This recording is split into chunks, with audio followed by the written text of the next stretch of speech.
America में Indian या पाकिस्तानियों के वाइट कॉलर क्राइम के हाई प्रोफाइल केसेस कौन से हैं? मैं उसका नाम नहीं लूंगा।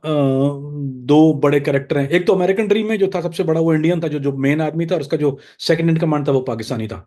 तो मैं नाम तो नहीं लूंगा, फिर वो लीगल मसले होंगे, पाकिस्तान आके ले दूंगा, भी नहीं ले सकता। तो वो जो था वो नंबर वन, उसने जो पूरा ये मनी लॉन्ड्रिंग, पता नहीं कितने बिलियन डॉलर उसने, तो बिलियन बिलियन समथिंग डॉलर की मनी लॉन्ड्रिंग, ये सारी चीजें हैं। तो वो ऑपरेशन अमेरिकन ड्रीम जो था, that's one of the cases जिसमें जो जो पहला था। But it happen every few months, आप देखते हैं। ये देसी क्रिमिनल्स किस तरह से मनी लॉन्ड्रिंग करते थे? अली भाई, मनी लॉन्ड्रिंग के दो पहलू होते हैं। There two ways to it. एक तो जैसे आप गए, आपके पास इलीगल प्रोसीड्स हैं, आपने चाहे वो गैम्बलिंग से ली हुई हैं या किसी भी काले काम से, टैक्स चोरी करके भी, दैट्स इलीगल मनी। आप उसको लीगली जो है वो अपने अकाउंट में या अपने पास नहीं रख सकते अगर आपके पास कैश है या कोई ऐसी चीज है। सो हाउ टू, ये लॉन्ड्रिंग क्या होती है? लॉन्ड्रिंग का मतलब धो के निकालना। Take your black money turn into white money. जैसे मेरे पास कैश आया इलीगल गैम्बलिंग का, या मैंने चोरी का सामान बेचा, मेरे पास कैश आ गया, ठीक है, मैंने बेचा, उसने मुझे हैंड कैश कर दिया। अब मैं कैश को क्या करूंगा? खा तो सकते नहीं है कैश को, वो पाकिस्तान में नहीं आ सकता, यानी कैश तो नहीं जाएगा ना, फिजिकली तो मैं नहीं ले जा सकता। तो या तो हमारे लोग उसको कर देते हैं हवाला, हवाले वाले को कैश दे देंगे। बहुत से हवाले वाले कैश नहीं लेते हैं, वो चेक मांगते हैं। उनको उनको चाहिए होता है, हवाला होता है लेकिन वो चेक वाला हवाला होता है कि आप उसको ट्रांसफर कर रहे हैं। सेमाई लीगल कहते हैं उसको। तो वो क्या करते हैं अली भाई, फिर वो जाते हैं लॉन्ड्रिंग वाले के पास, जो धोबी का धोबी गार्ड जो होता है। वो क्या करता है कि वो इनवॉइस बनाता है, आपसे कैश ले लेता है, वो इनवॉइस बना के आपको दे देगा उस चीज की। फिर वो छोटे छोटे अकाउंटों में उस पैसे को रन करते हैं, छोटे छोटे लीगल अकाउंटों में।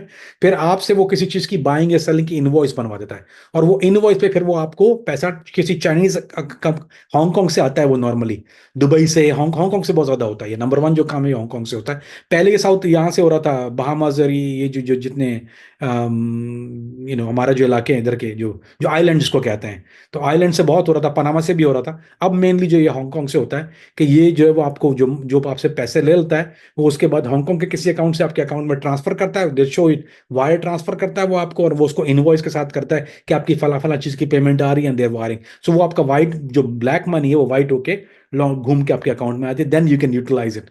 फिर लेकिन हमारे वाले जो मेनली जो काम करते हैं अली भाई, जो जो उनकी नंबर वन कोशिश ये होती है कि वो उसको यहाँ यूटिलाइज ना करें। दे डू हवाला। और वो हवाला जो है, हवाले वाला बहुत से कैश लेते हैं, बहुत से नहीं लेते।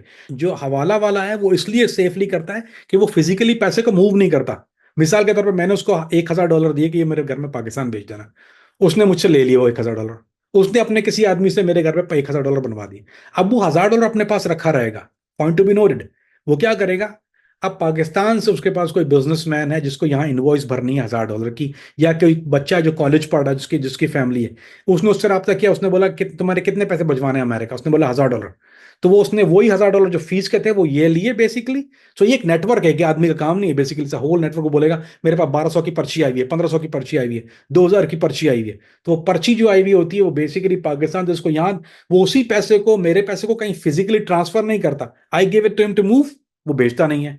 जो पाकिस्तान से उसको यहाँ भेजने वो वहां से लेता नहीं है। वही पैसे को वो वही टोपी घूमती रहती है, फॉरन बैक, फॉरन बैक, फॉरन बैक। वो किसी को पता नहीं होता, इसलिए वो पकड़ में नहीं आते, इसलिए वो फिजिकली पैसा मूव नहीं होता कहीं भी, ना किसी अकाउंट में जाता है फिजिकली, वो गो थ्रू टोपी टू टोपी जाती है वो। उसमें भी परसेंटेज है, वो 2% चार्ज करते हैं हवाले में। अगर आप लॉन्डर करते हैं तो वो कम से, कुछ कंपनियां जो कम में करती हैं, लेकिन ज्यादातर इंडियन जो सस्ता करते हैं। अगर आप किसी यहूदी के पास जाएंगे जो लॉन्डर करता है, वो 12% चार्ज करते हैं आपको। जो आपका जो लाख के 12 कहते हैं ना, वो लाख के 12 हो गए।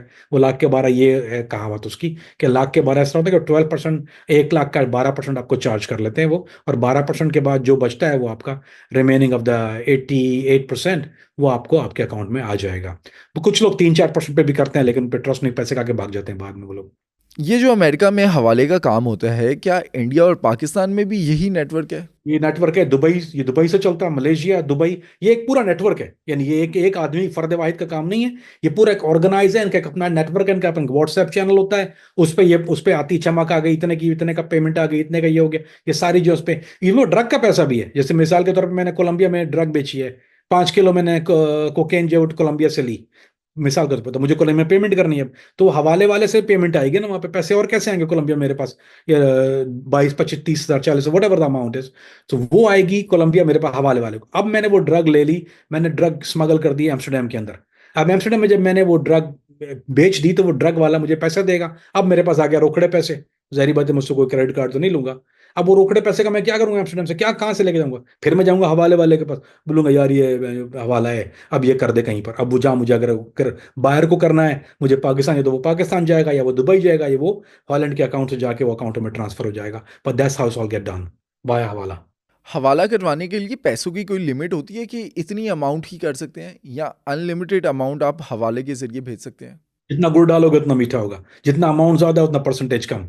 आप निगोशिएट बेटर कर सकते हैं, क्योंकि उसका प्रॉफिट मार्कअप बढ़ता जा रहा है ना। अगर आपका अमाउंट बढ़ता जा रहा है तो कोई लिमिट नहीं है। मैंने मुझे एक इंडिया का पॉलिटिशियन था, मिनिस्ट्री ऑफ रेलवे का मिनिस्टर था, उसका मैंने $5 मिलियन का हवाला देखा हुआ है। वहां से करप्शन का पैसा उसको निकलवाना था, इंडिया से क्रैकडाउन हो रहा था, तो वो इंडिया से रेलवे मिनिस्टर ने $5 मिलियन का हवाला था, $5 मिलियन का। और अमूमन जो ड्रग्स के होते हैं वो मिलियन, 2 मिलियन, $3 मिलियन होता है अमूमन, छोटे वालों का। अफ्रीका, साउथ अफ्रीका से 5, 7, 10, 12 मिलियन भी देखा है मैंने। केन्या से होता है 20, 22 मिलियन, 25 मिलियन का भी देखा है मैंने। सो ये तो बहुत नॉर्मल चीज है। जो छोटे लोग नॉर्मल नॉर्मल जो ये गैम्बलिंग वाले, ये छोटे छोटे कमी कमीन करते हैं जो कुत्ते पिल्ले, दे डू इट 20,000, $25,000 पर कोई लिमिट नहीं है। You can go as high, जब higher the amount lower the cost, तो आपको कम देना पड़ेगा कमीशन।